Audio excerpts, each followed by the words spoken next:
nombre del Padre, del Hijo y del Espíritu Santo. Amén. Del Evangelio según San Juan, capítulo 14. No se turbe vuestro corazón. Creed en Dios y creed también en mí. En la casa de mi Padre hay muchas moradas. Si no, os lo habría dicho, porque me voy a prepararos un lugar. Cuando vaya y os prepare un lugar, volveré y os llevaré conmigo, para que donde estoy yo estéis también vosotros. Y a donde yo voy ya sabéis el camino. Tomás le dice: Señor, no sabemos a dónde vas. ¿Cómo podemos saber el camino? Jesús le responde: Yo soy el camino y la verdad y la vida. Nadie va al Padre sino por mí. Palabra del Señor, gloria a ti, Señor Jesús. ¿Cuántas veces habremos escuchado estas palabras de Jesús? ¿Cuántas veces hemos asistido a funerales de gente muy querida o no, gente conocida o que queríamos a su familia, y el sacerdote, en el nombre de Jesús, proclama estas palabras, que hablan de, primero, no tengáis miedo, porque efectivamente la muerte provoca miedo. Cuando uno dice, me tengo que morir, y empieza a pensar, tengo los días contados, no sé cuánto tiempo voy a estar aquí. Claro, pues eso provoca una impresión muy grande. La muerte es un gran misterio. La muerte, en definitiva, es esa señal de la fe por la que, de algún modo, tenemos que hacer un acto de suprema confianza en Dios, diciendo, Señor, porque creo en ti, porque creo que eres Padre, porque creo que me amas, no es posible que tú me llames a la existencia para luego pasar a la nada. No es posible que yo sea un juguete tuyo, en el sentido que tú digas, sí, ahora que viva, ahora que no viva, ahora sí, ahora no. La muerte es algo muy importante, tanto es así que el mismo Verbo encarnado, el Dios que se hizo hombre, quiso también pasar por el trance de la muerte, precisamente para vencerla, porque en definitiva la muerte da miedo. ¿Por qué? Porque nuestro mayor enemigo es esa posible destrucción total, que dejemos de existir. Y entonces, claro, si nuestra existencia no continúa, nuestra vida carece de sentido. ¿Para qué levantarme cada mañana? ¿Para qué esforzarme? ¿Para qué perdonar? ¿Para qué? Si al final todo va a terminar en la nada. Pero nosotros creemos que Jesucristo, crucificado, ha resucitado. Y por tanto, la primera idea más importante para un creyente es que la muerte no es un final. Con la muerte no se termina la vida. Dice el prefacio de la misa de los difuntos, la vida de los que en ti creemos, Señor, no termina, se transforma. Y al deshacerse nuestra morada terrenal, adquirimos una mansión eterna en el cielo. Y por tanto, fijaos, la muerte no es un lugar. La muerte no es un modo de existir. No, es que está muerto. No, la muerte es una puerta. La muerte es un umbral. Un umbral que todos tendremos que pasar haciendo una apuesta. Termina mi vida, Señor, biológica, comienza mi vida en plenitud contigo. Y apuesto por ti, creo en ti, espero en ti. Sé que me voy a encontrar contigo. Solo desde esa perspectiva de la fe, ese miedo natural a la muerte que nos sale solo. Todos tenemos ese miedo, no es que nos eduquen o digan, venga, a ver si consigues tener miedo. No, nos sale solo, espontáneo, porque nos resignamos siempre.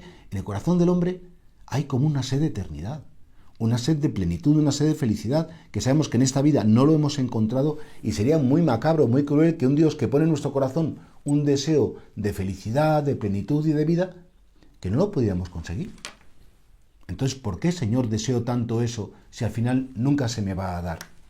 Y esto es patrimonio de la humanidad. En todos los pueblos, en todas las culturas, en todos los momentos de la historia, los seres humanos han tenido sed y necesidad de ser eternos, de que todo lo bello, de que todo lo verdadero, de que todo lo bueno no se termine. Y por eso, primera idea, que yo creo que es bonito que lo pensemos. Señor, tú me has llamado a la vida, y además me has llamado para un tiempo. El tiempo es la sucesión de los momentos. Y es bonito que el tiempo también tenga un límite. Nosotros somos limitados. Si tuviéramos que vivir ilimitadamente en estas condiciones, sería terrible. Enfermedades, plagas, miedos, complejos, heridas. La muerte es lo que da sentido a la vida. Porque saber que yo tengo un tiempo para decidir quién quiero ser, saber que yo tengo un tiempo para, en definitiva, ejercer mi libertad, llenarme de tu amor y corresponder a ese amor, es lo que da sentido y valor a la muerte. Y por tanto, primera idea, la muerte no entra en el proyecto de Dios. Dios no desea la muerte. Precisamente fue en el paraíso cuando esa primera pareja humana es invitada por el enemigo, por Satanás, a decir, comed de este árbol. Y entonces Dicen, no, nos ha avisado Dios que moriremos. Y el enemigo del hombre miente. No moriréis, seréis como dioses. Porque Dios no tenía prevista la muerte de los seres humanos. Aunque es verdad que tenemos una dimensión biológica, Él, por nuestra dimensión sobrenatural, espiritual, Él no quería la muerte nuestra. Y por tanto, es verdad que la muerte actualmente es consecuencia, es el precio del pecado. La muerte entra en el mundo porque la primera pareja humana eligió para ellos y para todos sus descendientes, tomó esa elección de como querer ser Dios, querer estar por encima de las normas de Dios, y eso provocó una fractura interior, una fractura con la propia naturaleza, una fractura en la propia mente y una fractura también en la dimensión espiritual. Ahora, es verdad que si bien la muerte no es querida por Dios, y lo hemos dicho antes, es un fenómeno natural, la muerte solo queda iluminada por la muerte de Cristo y por su resurrección. Fijaos que, ¿qué significa la resurrección de Jesús? Significa que Él ha vencido a la muerte, que Él ha dejado que la muerte entre en su cuerpo, entre en su alma, y que esa muerte como que iba a atacar, iba a conseguir una víctima más, se equivocó. ¿Por qué? Porque estaba queriendo engullir a aquel que era el autor de la vida. Y por tanto, la muerte en Cristo fracasa y la victoria de Cristo sobre la muerte es nuestra victoria. Y por eso sí, nosotros tenemos un gran respeto a este hecho que sabemos que va a suceder, pero tenemos un respeto también con la esperanza de que una vez que atravesemos esa puerta, sabemos con quién nos vamos a encontrar. Volvamos al texto original. Que no tiemble el corazón, no tengáis miedo. No tengáis miedo. En la casa de mi Padre hay muchas moradas, y yo voy a prepararos un lugar. Cuando vaya y os prepare ese lugar, yo volveré y os llevaré conmigo. Y por tanto, esa puerta que atravesamos, ¿qué significa? Entrar definitivamente en la presencia del Señor. La Iglesia nos enseña, porque lo enseña la Sagrada Escritura, que después de nuestra muerte sucede una cosa bien bonita. Se llama el juicio particular. Y en ese juicio particular, San Juan de la Cruz lo decía de un modo muy bello: a la tarde te examinarán del amor. Y en ese momento se verá quién eres realmente, no lo que pensaba el mundo de ti, no lo que pensaban los demás de ti, y te darás cuenta que Dios no te va a preguntar cuánta plata tienes en tu casa, cuántos carros, cuántas viviendas, cuánto prestigio social, cuántos títulos universitarios, cuántas victorias, cuántos éxitos. No, Dios te va a preguntar muy sencillamente a quién has amado, a quién has querido, en quién has invertido tus energías. Y entonces te darás cuenta que todo aquello que te ha preocupado tanto en la vida, todo aquello, los vestidos, el dinero, el prestigio, el quedar bien, el que te reconozcan, el que cuente contigo, todo eso, que se va a quedar atrás. Y que eso no es lo que te define como persona, porque al final el ser humano no es lo que tiene. Las cosas que tienes no te van a dar la vida eterna. Ni siquiera es lo que dicen de él, lo que los demás piensen de ti, no te va a dar la vida eterna. Sino eres lo que sucede en tu corazón. Eres lo que has decidido.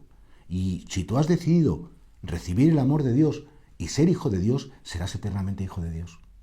Si tú has decidido gastar tu vida, invertir tus energías en amar a los demás, eso es lo que serás eternamente. Y por tanto ese juicio particular es muy importante. Repetimos lo que decía San Juan de la Cruz: al atardecer de la vida te examinarán del amor. Y Dios simplemente te va a preguntar qué hay dentro de ti. ¿Qué han recibido los demás de ti? ¿Han recibido cariño? ¿Han recibido luz? ¿Han recibido apoyo? ¿Han recibido ilusiones? ¿O han recibido dureza, enojo, juicios, críticas, condenaciones, violencia, retos constantes?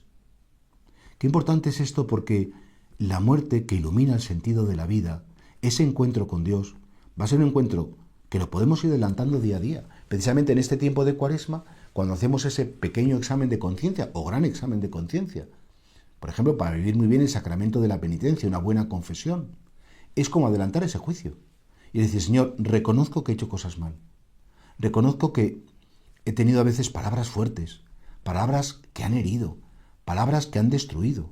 Reconozco, Señor, que a veces mis obras no han sido correctas y que he hecho cosas que estaban prohibidas. o incluso dentro de mí mis deseos, mis pensamientos, mis sentimientos, he consentido pues el rencor, he consentido interiormente la venganza o la envidia o la codicia. Y por supuesto, Señor, mis omisiones. Hay tanto bien que no he hecho. Hay tantas cosas tan bonitas que hubiera podido hacer y no he querido hacerlas, bien por comodidad, bien por frivolidad, por lo que sea. Que, Señor, yo me arrepiento sinceramente y te entrego todo lo que es mi pecado para que con tu sangre preciosa lo desintegres. Qué bonito es adelantar ese momento de nuestro juicio particular. Sabemos lo que va a suceder en el momento de la muerte. Lo sabemos perfectamente y lo podemos adelantar. Señor, cada día te entrego mi pobreza, cada día te entrego mi pecado. ¿Por qué? Porque mi esperanza después de la muerte no son mis méritos. Mi esperanza después de la muerte es tu misericordia. Es decir, que me quieres en mi debilidad, que me quieres tal y como soy, siempre y cuando yo me deje amar por ti en mi debilidad. Y esto es muy importante. Decía Santa Teresita del Niño Jesús que ella, pensando en su entrada en la vida eterna, que por supuesto que no pensaba decirle al Señor ningún mérito personal o cosas buenas que hubiera hecho. Señor, mi seguridad, mi esperanza, mi confianza es que me amas, que soy tu hija. Y con eso me basta. Por tanto, fijaos qué bonito es bueno empezar ya como a considerar en nuestra vida día a día, ¿esto me sirve para la eternidad? Adelante, lo acojo. Esto me aparta de la eternidad, esto me distrae de mi meta, esto me aleja de aquel a quien tengo que encontrar y sobre todo a quien me ama. ¿Esto me aleja? Pues entonces lo rechazo. Y esto lo podemos hacer con nuestras obras, lo podemos hacer con nuestros pensamientos. A veces sentimos cosas terribles, pero no tenemos por qué consentirlas. A veces tenemos deseos oscuros y decimos, no, rechazo estos deseos. ¿Por qué? Porque sé que me voy a encontrar con mi amado. Y no es porque tenga miedo a que él me vaya a condenar por haber sido malo, sino porque es que él no se lo merece. Y porque creo que mi vida es una oportunidad única e irrepetible de pasar haciendo el bien. Cada vez que pasa un segundo, cada vez que pasa un día, cada vez que pasa una temporada, dices, Dios mío, qué pena haber perdido el tiempo. Cuando el tiempo es un regalo, cuando el tiempo es un don. Y por eso creo que considerar la muerte nos ayuda a poner cada cosa en su sitio y dar el valor verdadero y real a las cosas que son temporales y que pasarán, y a las cosas que son eternas y que no pasarán.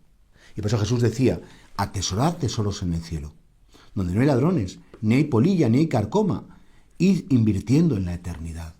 Hay gente que todas sus energías, todas sus fuerzas son que la casa esté muy limpia, que el coche funcione muy bien, que tengamos un nuevo celular para llamar a todas las personas y unas pantallas. Y dices, bueno, pero todo eso te va a distraer, sí. Va a parecer que tienes más recursos, pero en el fondo todo eso no te va a servir a la larga y sobre todo para la eternidad no te va a servir de nada. Otra idea muy importante también es saber quién y qué nos espera detrás.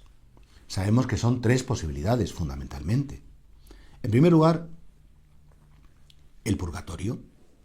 Es una verdad de fe que después de la muerte, aquellas almas que mueren con limitaciones, que mueren con defectos, con pecados veniales, pues que esas personas tienen la posibilidad de ser mirados con el fuego del amor de Cristo y en esa mirada purificadora, esto lo dice Benedicto XVI de un modo precioso en Spes Salvi, ¿no? Habla del purgatorio como ese fuego que es la mirada de amor de Cristo. Jesús dice, he venido a traer fuego a la tierra.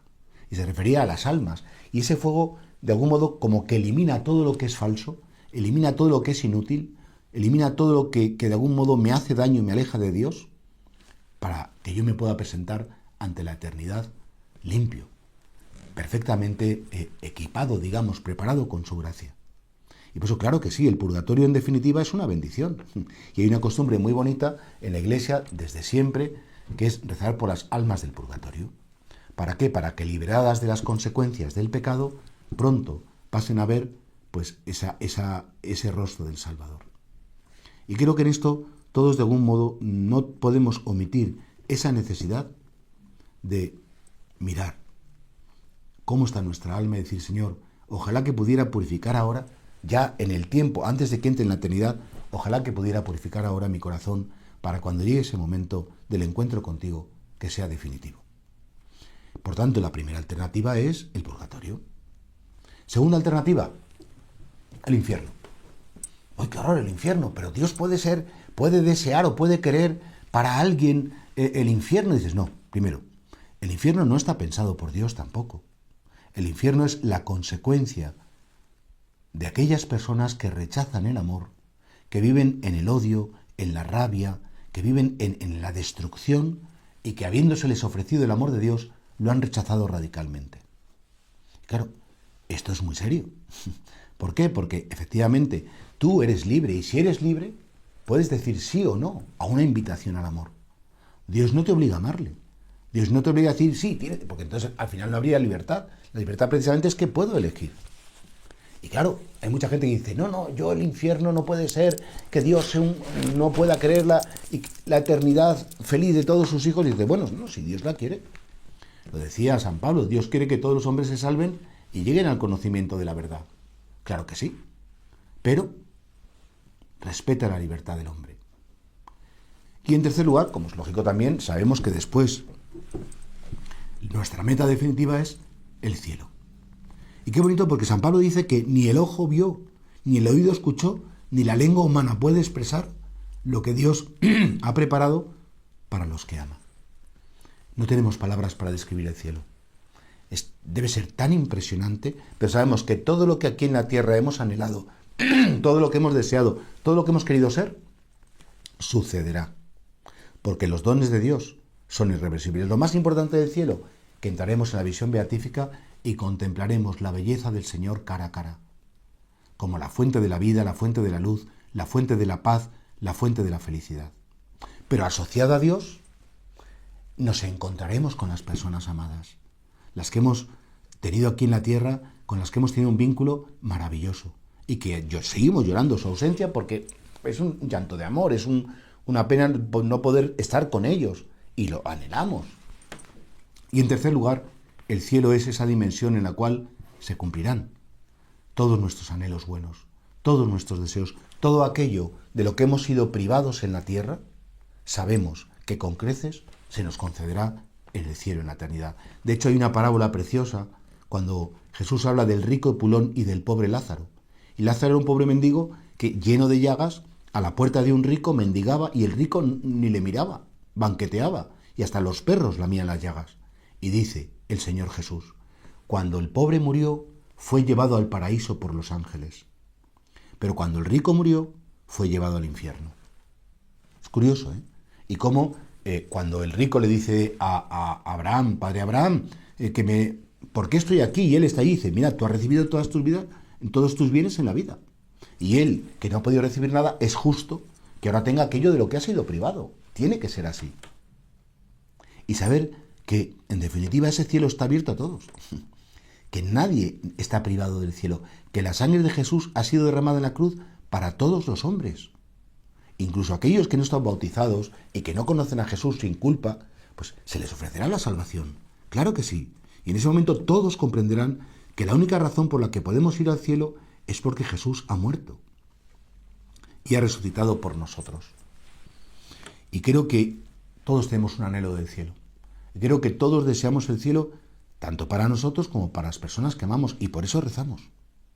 Y entonces considera que esta meditación del tiempo de Cuaresma sobre el fenómeno, sobre el hecho de la muerte, me gustaría que de algún modo, ya empezando a aterrizar, ¿qué consecuencia tiene en tu vida el hecho cierto de que un día nos encontraremos con el Señor cara a cara? ¿Te da miedo el juicio de Dios? ¿Realmente tu relación con Dios es tan cordial, tan cercana, tan próxima? Es decir, ¿pero cómo me va a dar miedo? Si Dios es mi papá, me quiere más que mi mamá, más que mi papá, me quiere más que nadie, ¿cómo me va a dar miedo? Y si le tengo miedo es que algo no está bien, es que mi fe todavía no está purificada. No podemos tener miedo ante el pensamiento de la muerte. Está claro que tenemos que pedirle al Señor y a la Virgen Santísima pues una mirada de confianza. ¿Cómo influye también en nuestra vida esto? Pues que nosotros al final querremos aplicar los criterios evangélicos a nuestra vida. Jesús dice, no juzguéis, no seréis juzgados, no condenéis, no seréis condenados. Perdonad y se os perdonará, porque la medida que uséis la van a usar con vosotros. Fijaos que es muy bonito ver cómo todas las enseñanzas de Jesús hacen referencia a la vida eterna, hacen referencia a lo que va a suceder después de la muerte. Toda la predicación de Cristo está pensada para la eternidad.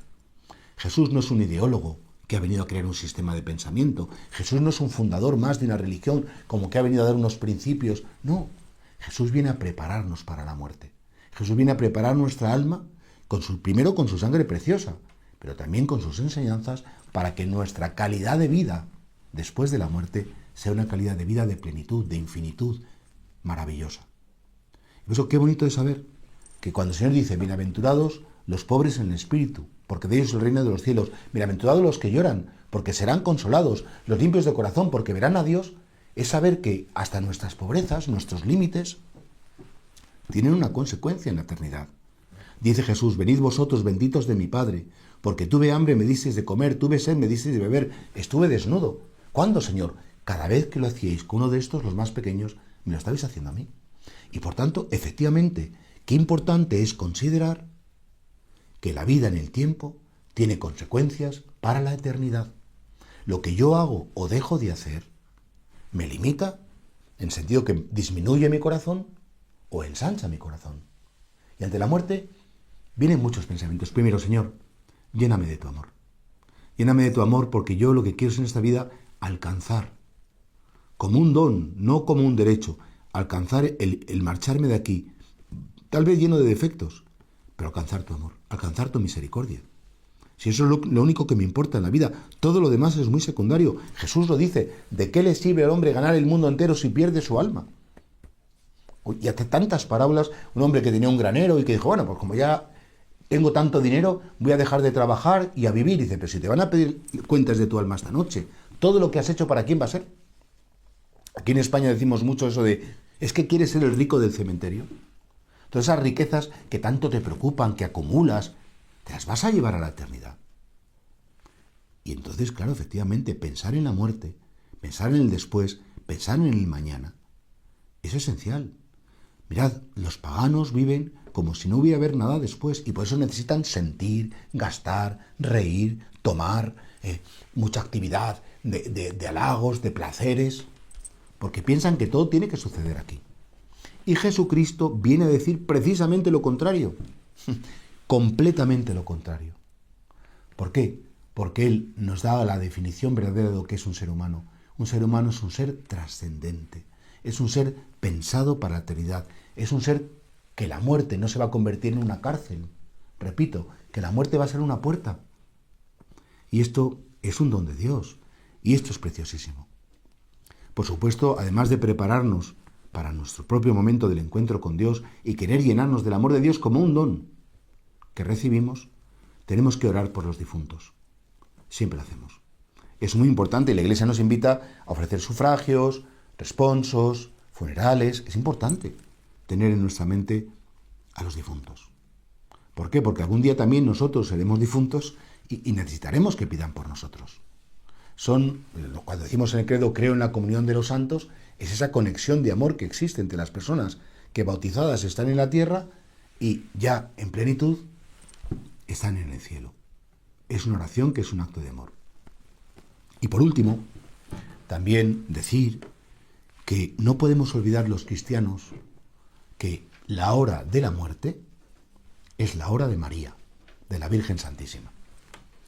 ¿Por qué? Porque cuando Jesús está en la cruz, sabiendo que va a terminar su tiempo, de un modo visible, corporal, biológico, quiere que su madre esté al pie de la cruz y quiere que el discípulo predilecto esté al pie de la cruz. ¿Y qué hace antes de morir? Le dice, mujer, este es tu hijo. Y al discípulo le dice, esta es tu madre. Dice que desde aquel momento el discípulo la recibió en su casa y es muy impresionante porque, de algún modo, Jesús quiere que primero esté su madre acompañándole en su muerte. Igual que estuvo su madre dándole a luz en su nacimiento. Y quiere también que María nos trate a nosotros cuando dice, mujer, este es tu hijo, es decir, trátale a él como me has tratado a mí. Cuídale a él como me has cuidado a mí. Acompáñale a él como me has cuidado a mí y sobre todo, atiéndele en su muerte, como me has atendido a mí en la mía. Y por eso la Iglesia, que es muy sabia y es madre, nos dice que recemos: Santa María, Madre de Dios, ruega por nosotros, pecadores, ruega ahora, pero sobre todo en la hora de nuestra muerte. Es curioso que todos los días los cristianos, cuando rezamos el Ave María, hacemos referencia a nuestra muerte y la vinculamos con la Virgen María. Esto es muy bonito y esto es voluntad de Cristo, porque Cristo quiso tener a su madre a su lado, siempre, pero físicamente incluso, en su agonía y en su paso al Padre. Y quiere también que ella esté en nuestra propia muerte, acompañándonos, consolándonos, pues ejerciendo de madre que da ternura, de madre que da confianza.